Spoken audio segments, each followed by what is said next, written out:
and a very warm welcome to Daily Dispatch, a show that gives you all the latest news and updates from the digital ecosystem. I'm Priya Sheth. Thank you so much for logging in. Time now to get you all the top news stories that we've been tracking for you this evening. Well, first up, we have virtual event platform Hubilo, which has raised $23.5 million in a Series A funding led by Lightspeed Venture Partners and Boredom Capital.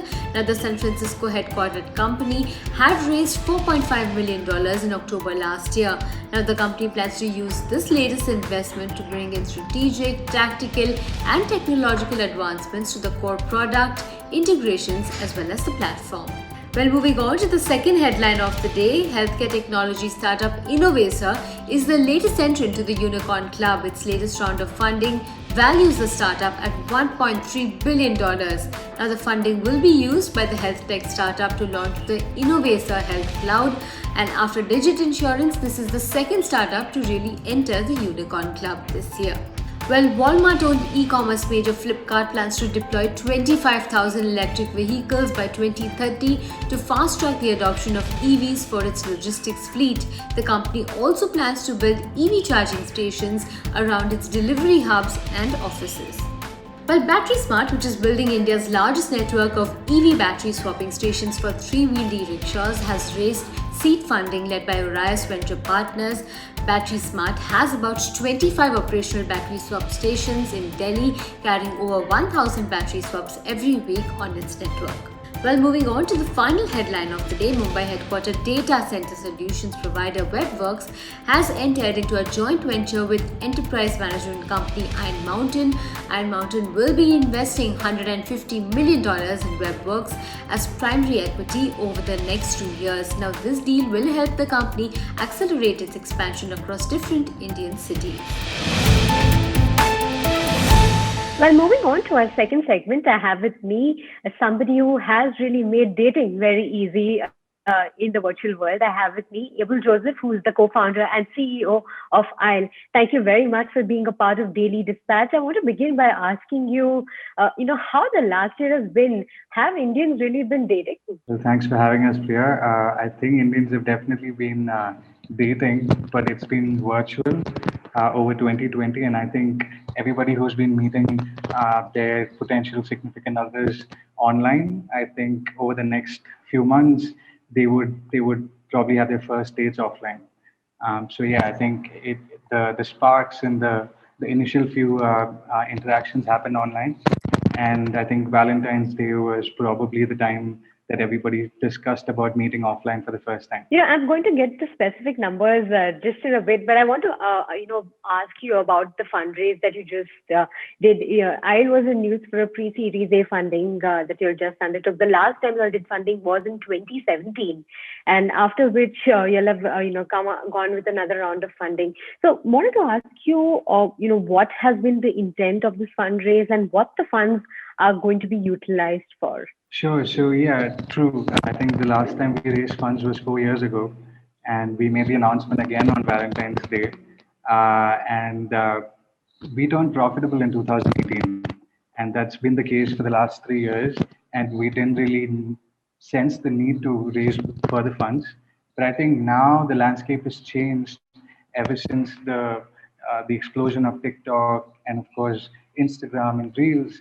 And we see that tier 2 cities are coming online and using technology in their daily lives to solve for things like transport, food, etc. And I think this is the right time for us to kind of personalize an experience for tier 2 cities. So the purpose of this fundraise is to precisely do that. So we have imagined certain experiences for certain demographies. And I think in the next few weeks or in the forthcoming months, we would have certain experiences which is completely new to Indians and also these particular demographies that we be targeting. So, I want to also talk to you about the kind of traction that you've seen in the last year. Over the last 7 to 8 months, people have been hesitating to meet in the offline world. And honestly, it's these dating apps that have actually led to people going ahead and meeting and taking the next step in the relationship. So, how difficult has it been for an app like IEL in these times? And have you innovated in terms of changing your interface to suit a more virtual kind of world? We did. So it's been difficult because I think towards the end of 2019, we started something called IEL. These were offline events where we would pre-select a bunch of IEL users to meet offline. And you could kind of call it speed dating, but the interactions were a lot more dacified. And that was kind of picking up, which is when we had the pandemic hit. So we had to kind of rework our plans. And so we didn't want to let go of the interactions that, or the format of the interactions that people were having offline with IEL. And that was around the same time that House Party was blowing up. And so we were kind of looking at, both the opportunities of offline. We were kind of doing well there, and then House Party was blowing up, and we kind of came up with this feature called Rooms. It's an audio-only feature where a user on IEL could create his or her own room, and other IEL members can enter as guests. And once you're a guest in a particular room, you can choose to have an interaction with the host for 5 minutes. And then at the end of the 5 minutes, the host can choose to match with the guest or not. And the entire conversation is broadcasted to the community. And I think it kind of enhances the decency and of the interactions, and the community gets self-policed. So that is essentially what we did in terms of the feature innovations for the challenges that we went through last year. In terms of the user growth, so that's been interesting because the moment we had the lockdown, I think a lot of singles came online, mostly to kind of cure boredom. So I think dating apps kind of gave you that avenue to interact with complete strangers, and you kind of want that because the only other circle that you have when you're living in a city is probably like your network, which could be your coworkers and your other buddies from colleges maybe. And I think interactions are kind of important, especially in this digital world. And so I think dating apps kind of proved to be a solution for that. That was in the first half of the lockdown, so we had a lot of users sign up. Matches were in plenty, but the depth of the conversations were not as much as what we saw in 2019. But towards the second half of the pandemic, things sort of started to change a little bit. From boredom, it started to become loneliness. And that's what IEL was designed for, right? And so yeah, that's when the matches, although it sort of stabilized, the depth of the conversations became a lot more, and we saw that, and I think we kind of overtook the some of the other apps to become the number two player in terms of downloads in India. And yeah, so high intent dating is now like the most natural fit for Indians. So, what about the paid users? How many paid users do you have on your platform? And are you looking at a more premium kind of model in the future as we speak? Right. So we haven't really revealed that in public, but I would say that it's in the high one digit in terms of percentages that we have. So we try and not focus on getting users to pay. So you can optimize for that, but then what happens is you might leave a few who are irritated. You might kind of leave a few who could potentially find a match on IEL to lose out on that opportunity. And so we have to kind of try and find that balance between what should be monetized and how far should we push it, etc. But yeah, I would say it's in the ballpark of between that 5 to 10% of the users who are paid at this particular time.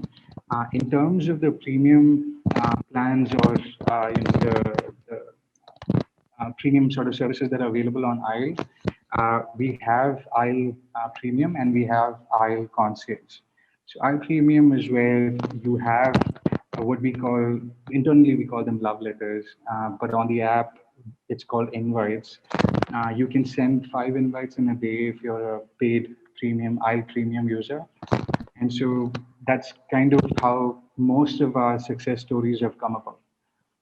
So users would purchase IEL Premium, they would send this love letter, and the other person would read it, and then they would choose to match. And I think the seriousness of that particular match is, I think, a lot more than an anonymous match that happens on casual dating apps.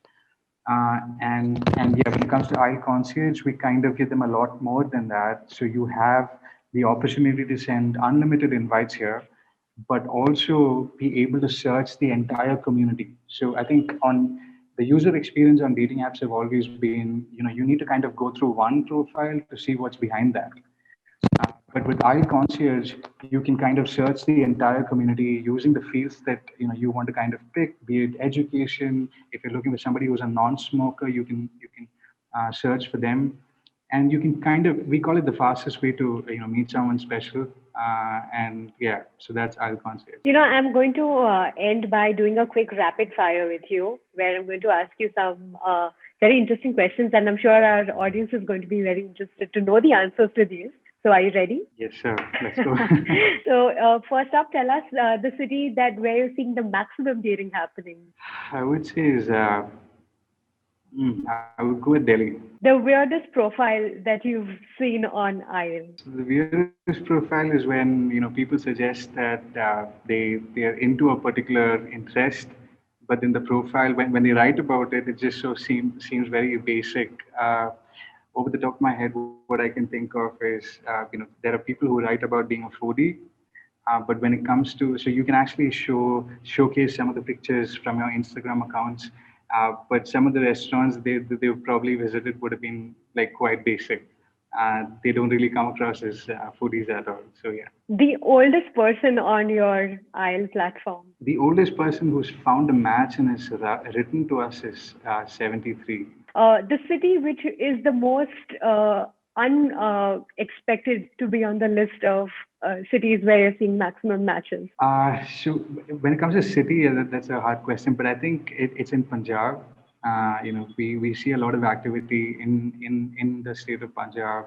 They connect with a lot of NRIs, and that's something that we did not really expect, but it's something to really track and figure out how we can optimize and give more features or build towards that. Strangest Indian global match. I mean, you can talk about which country it was. Well, I think if I got the question right, that there is somebody from India who connected with a German living in Germany, and they got married, and the story is up on our blog.